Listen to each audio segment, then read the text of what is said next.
Filannoon biyyaalessaa Itoophiyaa marsaa torbaffaan kan waggaa shaniin gaggeeffamu bara dhufu ji'a adoolessaa keessa gaggeeffamuuf jedhu sagantaan isaa qabamee kan inni dhagahame sagantaa qabamuu isaa kanaan wal qabate hanga ammaatti paartileen biyya keessaa fi taajjabdoonni biyya alaa maal jechaa jiru kan jedhu guutuu isaa kan isin biraan geeffannoo keenya lammaffaa kan guyyaa har'aatiif qabanneen xiyyaarri Kwaatar mootii Ameerikaatiif kenne dheekkamsa kaasuun dhagahameetii jira. Dheekkamsi isaa kun ammoo maalidha kan jedhuu fi waa'een xiyyaara kanaa gatiin inni ittiin bitamee fi kennaan kun ammoo maal of keessaa qaba kan jedhus guutuu isaa qabanneeti kan nuti jirru.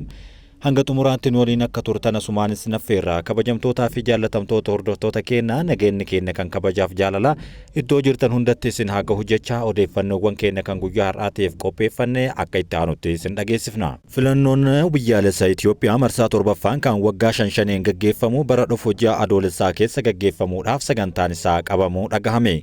Nama siyaasaa Itoophiyaa halaalaa ilaaluuf sochii siyaasaa mul'atu marti kan dhaaba biyya bulchuuti yeroo filannoo gaggeeffamuuf affeeyyee wajjin ammoo yeroo ilaalamu akka durii sochii morkitoota ho'aan akka hin mul'annes gabaafamaati kan inni jiru.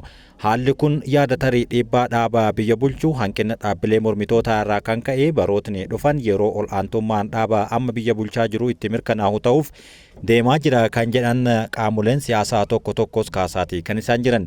Filannoo biyyaalessaa jahaffaan gaggeeffamee paartiin badhaadhinaa mootummaa ijaaruudhaan waggaa lama booda waa'ee dirree siyaasaa Itoophiyaa yeroo sanaa jirutti yaada dhaabbilee siyaasaa mormituu wayita gaafadnu jedhan Itoophiyaan qabsoo karaa nagahaa yeroo kamuu caala qormaata keessa jiraachuu warroonni qeeqxotaa fi abbootiin siyaasaa garaagaraa kaasaatii kan isaan jiran. Walqabatee paartileen morkitootaa yookaan paartileen biyya bulchuudhaaf itti aanuuf morkatan yaada isaanii garaagaraa dhiheeffataatii kan isaan jiran. Dura taa'aan dhaaba koongirensii federaalawaa Oromoo Profeesar Mararaa Guddinaa haala amma jiruun dirreen siyaasaa Itoophiyaa filannoodhaaf baay'ee dhiphaa akka tahe yoo dubbatan filannoo dhugaa gochuudhaaf ammoo dirree siyaasaa bal'achuu qaba, boordiin filannoo bilisa ta'ee uumamuu qaba, dhaabbileen mootummaa walaba ta'uu qabu jechuudhaan yaada isaanii qoodatanii jiru. Filannaa geggeessuudhaaf haalli dandeessisuu mijatee hin jiru kan jedhan Profeesarichi silaa dhaabbileen mormituu fi mootummaan haala kana mijeessuu mari'atanii waliigaltee irra gahuun irraa eegama ture. Haa ta'u garuu hanga ammaatti wanti nu ilaalaa jirru kanaan adda jechuu yoo dubbatan filannoon biyyaalessaa isa marsaa jahaffaa irratti dhiibbaa mootummaan irraan gahe himachuudhaan hirmaachuu dhiisuu fi kan murteesse dhaabni KFO yeroo lammataatiif filannoo irratti hirmaachuu dhiisuun qajeelfama baheen dhorkamaa waan ta'eef filannoon as deemaa jiru irratti akka hirmaatan garuu ifaan ifatti dubbataniiru. Seerri yeroo isaanii yookaan ammoo seerri yeroo lama filannaa dhiisanii bira darbuun hin danda'amu jedhu jira waan ta'eef kanas ta'uu sana akka amma jiru kanatti filannaan kun bilisa ta'uu hin danda'u jechuunis dubbatanii jiran. Dhaaba badhaadhinaa damee Oromiyaatti itti gaafatamaa ijaarsa dimokiraasii kan ta'an Dr. Buzaayyoo Daggafaa dhimmumaa filannoo dhufaa jiru kana irratti dirreen siyaasaa ammatti yaada isaanii yeroo kennan dirreen siyaasaa filannoodhaan olitti banaadha jechuudhaan yaada Profeesar Mararaa Guddinaa kanaan faallaa ta'e dubbatanii jiru. Namootni siyaasaa waggoota 27 hanga 28tiif hidhaa turan gadhiifamanii paartileen siyaasaa Finfinnee keessa taa'anii ibsaa barbaadan yoo baasan yoo fedhan ammoo mootummaa arrabsaa namootni dhuunfaa fi paartileen kaan mirga kana akka malee fayyadamaa jiru jechuu yoo dubbatan namni kun dhaabbilee fi namootni siyaasaa qeequu bira darbanii hanga nama arrabsuu gahaniiru kan jedhanii fi akkasumas dirreen siyaasaa bal'achuu bira darbee daangaa malee fayyadamamaa jira jechuunis kaahanii jiran. Moo dirreen siyaasaa bal'aadha jechuudhaan mirga dhaabbilee siyaasaa irratti daangaan hin jiru jechuun kan dubbatan kun immoo Itoophiyaatti qofa osoo hin taane addunyaa guutuutti kan mul'achaa jirudha yoo jedhan.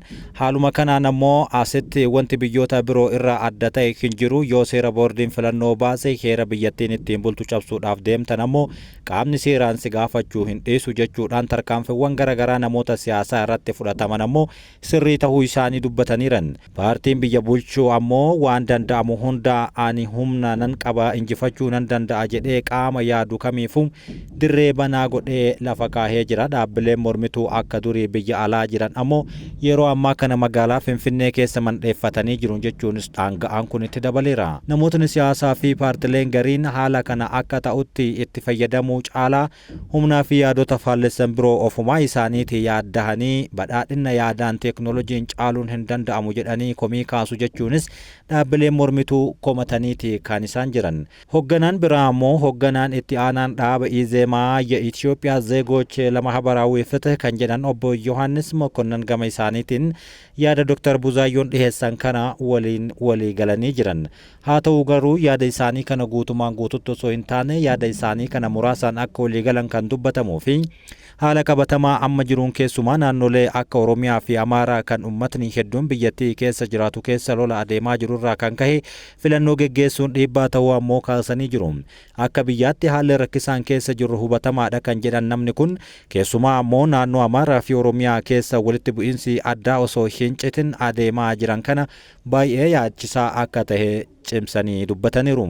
Naannoleen lameen gara tasgabbii guutuutti osoo hin deebi'in filannoo geggeeffamuun ammoo kisaa fi milkeessuudhaaf ammoo waan hin yaadamne jechuun dubbataniiru.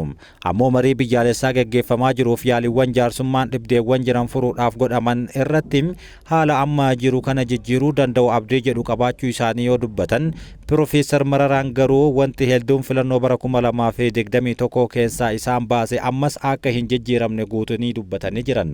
Dhaabni KFO filannoo walabaa ni geggeeffamaa yoo ta'e nuti yeroo kamuu filannoo keessa gallee iddoo itti dorgomne injifachuudhaaf rakkoo akka hin qabne jechuudhaan Piroofeesar Mararaa Guddinaa dubbataniiru.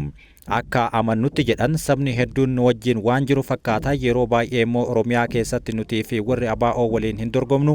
Nuti ilmaan Oromoo keessatti mootummaa mo'achuudhaaf warra hin rakkannedha jechuudhaan onnee guutuudhaan kan dubbatan yoo ta'u, aanga'aan dhaaba kanaa bara bulchiinsa TPLF ammoo tokkummaa dhaabbilee garaagaraatiin ijaaruudhaan filannoo injifatanii paarlaamaa kan ta'an Piroofeesar Mararaa Guddinaa haala siyaasaatu qajeeluu dide malee waan qophii guddaatu nu barbaachisu hin turre jechuun dubbataniiru. Yeroo waggaa 5-6 dura sabni nu gargaare dhaabni keenya duwwaan gara waajjira 206 qabna ture. Amma garuu waajjira Finfinnee jiruun alatti iddoo birootti Asallaa fi Amboo jechuudhaan kan dubbatan. Daangaalee irraa hanga ammaatti danqabneerra jechuunis kaahaniiru. Rakkoon keenya qophii gochuu osoo hin taane dirree siyaasaa dhaabbilee siyaasaa mormituu mootummaas qixxeetti ilaaluu dhabuudha jechuudhaan mootummaan taphataa ta'ee akkasumas abbaa murtiis ta'ee jira jechuun mootummatti quba qabaniiru. Gama isaaniitiin qophii gahaa gochuu kan himan Piroofeesarichi furtuun kan jiru dirree siyaasaa rakkoo qaba jedhan bira akka ta'es itti dabalaniiru.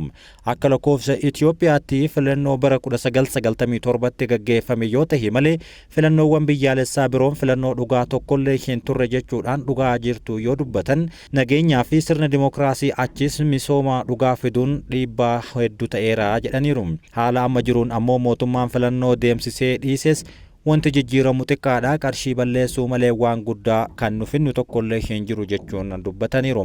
Qondaalli dhaaba badhaadhinaa Dr. Buzaayoon garuu ilaalcha akkasii gara filannootti galuu yaada kufaadha jechuu yoo kuffisan, dhaabni mo'achuudhaaf yookaan ammoo mo'adha jechuudhaaf deemu paartii kana nan caala jedhee yaada kan gama isaatiin yookaan gama siyaasaa fi diinagdee akkasumas hawaasummaa fi dippiloomaasiitiin Itoophiyaa sadarkaa kanaan geessifna jedhanii yaada isaanii uummatatti himachuu qofaatu isaan irraa eegama jechuun dubbataniiru.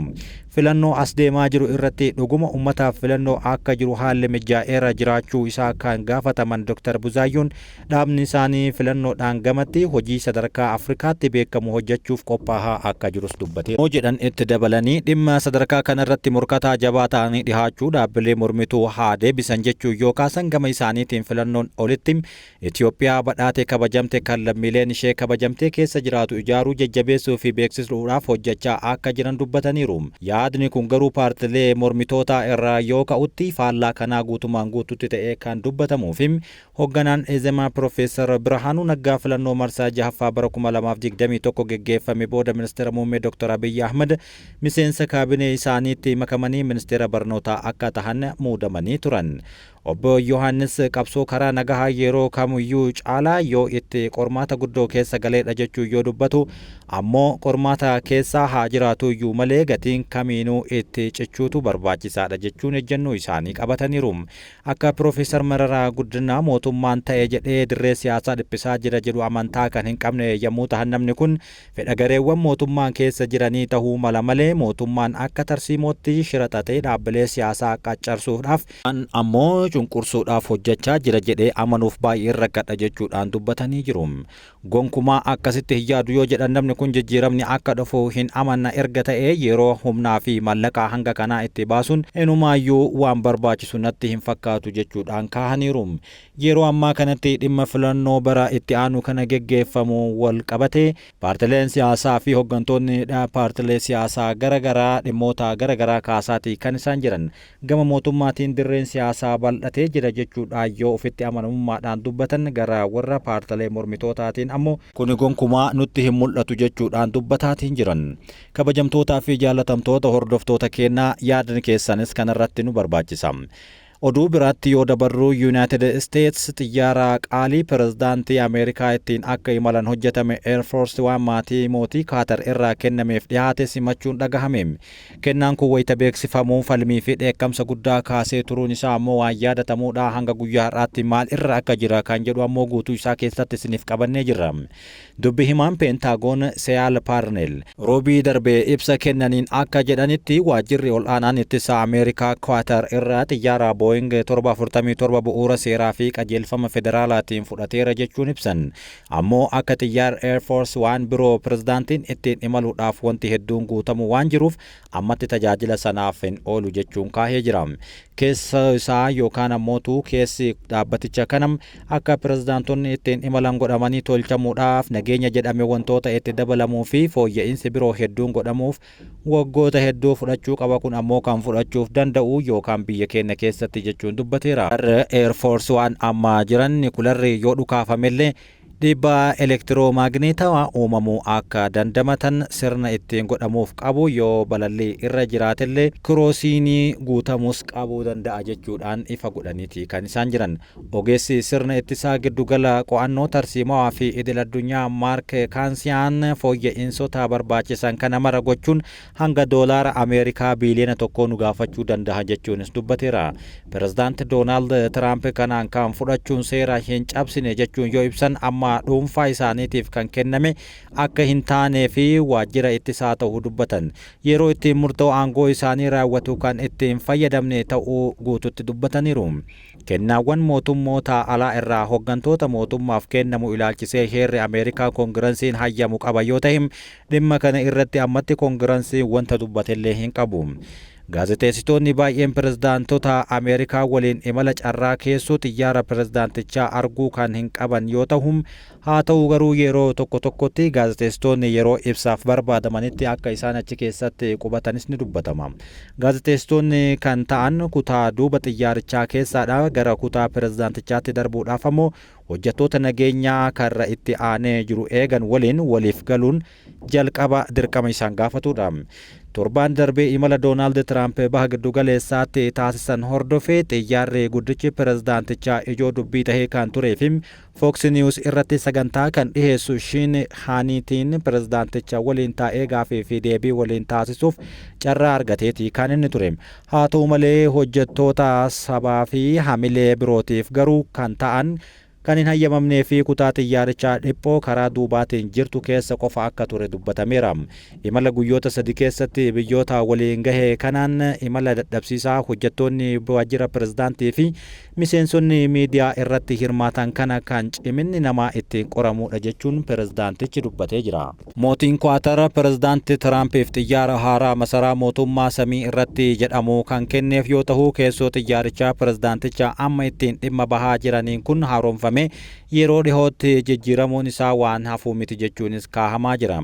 Kennaan mootiin Kwaatar pirezidaantii Ameerikaatiif kennan kun kennaa pirezidaantonni Ameerikaa fudhatan isa baay'ee guddaa fi qaala'aa jechuunis gabaafameera.